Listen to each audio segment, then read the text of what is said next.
Bonjour, vous avez donc défini si vous aviez besoin ou non de carte de visite. Maintenant, nous allons voir les informations indispensables à mettre sur sa carte et quels sont les différents formats. Votre carte doit donc comporter certaines informations essentielles, comme votre logo. Il est très important de faire apparaître son logo en tête de votre carte de visite. C'est lui qui doit être visible en premier pour identifier votre entreprise. Ensuite, si vous avez un slogan, vous pouvez également l'intégrer. Bien entendu, quand vous vous êtes présenté à votre client, vous avez donné votre nom. Vous pouvez aussi intégrer votre prénom dans votre carte. Un numéro de téléphone si vous souhaitez que votre client vous appelle directement et vous joigne par téléphone. Une adresse email afin qu'il puisse vous contacter. Si le téléphone le dérange, il peut vous contacter par email. Ou s'il n'arrive pas à vous avoir par téléphone, il a toujours l'option du mail. Votre site internet, si vous avez une boutique en ligne, si vous avez une activité sur le web, il est important de mettre votre site afin que votre prospect, que votre client puisse aller voir suite à l'échange qu'il a eu avec vous.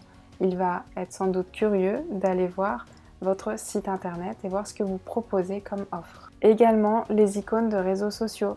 Il ne faut pas oublier de mettre le petit logo Facebook, Instagram ou Twitter si jamais vous faites partie de ces réseaux. L'important sur votre carte de visite est de mettre en avant la façon dont vous souhaitez que votre client vous contacte. C'est-à-dire que si vous voulez privilégier le mail, eh bien votre numéro de téléphone sera présent mais en plus petit et votre mail en plus gros, et ainsi de suite. Attention toutefois, votre carte de visite doit être conforme à votre charte graphique. Tout doit être cohérent.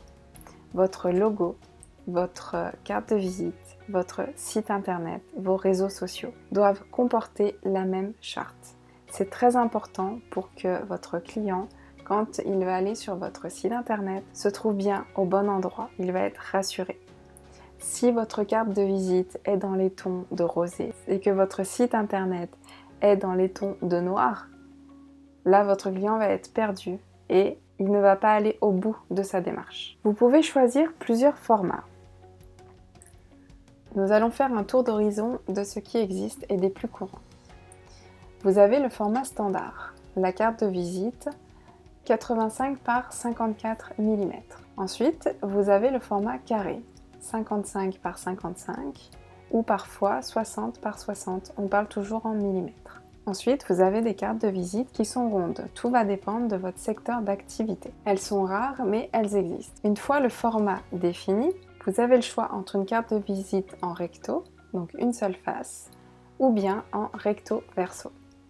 Tout va dépendre des informations que vous voulez mettre sur ces cartes. Si vous souhaitez mettre bien en avant votre logo, vous pouvez le mettre sur le recto et ensuite au verso vos informations. Cela va être défini dans votre charte graphique. Et puis nous avons le format à l'italienne, c'est-à-dire à l'horizontale. Pourquoi nous parlons de à l'italienne ? En fait, cela nous fait penser aux gondoles de Venise. Elles sont allongées. Dans les termes graphiques, quand nous parlons de format, nous disons souvent à l'italienne. Et aussi, nous avons le format donc à la française qui fait penser à la tour Eiffel, donc à la verticale. Vous avez ces types de formats. Vous pouvez aussi, dans certains cas, avoir des formats spécifiques, comme des pulls ou des formes de découpe. J'aurais très bien pu faire ma carte de visite en forme de découpe comme mon logo et ma com en forme de bulle. Donc tout va dépendre des personnes que vous voulez toucher. Ce type de carte est plus pour le côté festif, où on va se passer la carte et ça fait un côté vraiment sympathique et festoyant. Après, pour une activité qui est plus professionnelle, dans l'accompagnement, on peut avoir des formes carrées mais avec les bords arrondis. Ça aussi c'est possible pour rappeler ce côté douceur. Le carré, faites attention à ne pas dépasser les 60-60 mm parce que votre client ne va pas pouvoir l'insérer dans son portefeuille, ça va gêner. Donc voilà, c'est des petites astuces. Le côté recto, si vous n'avez pas beaucoup d'informations, juste votre nom, prénom, téléphone, email, site. Mais le recto verso, c'est si vous avez peut-être des horaires d'ouverture à indiquer, une adresse en plus, voire un plan. Au verso, on peut très bien mettre le plan d'où se situe son entreprise. Donc on peut voir que pour sa carte de visite, on a une multitude de possibilités. Maintenant, c'est à vous de voir laquelle vous convient le mieux.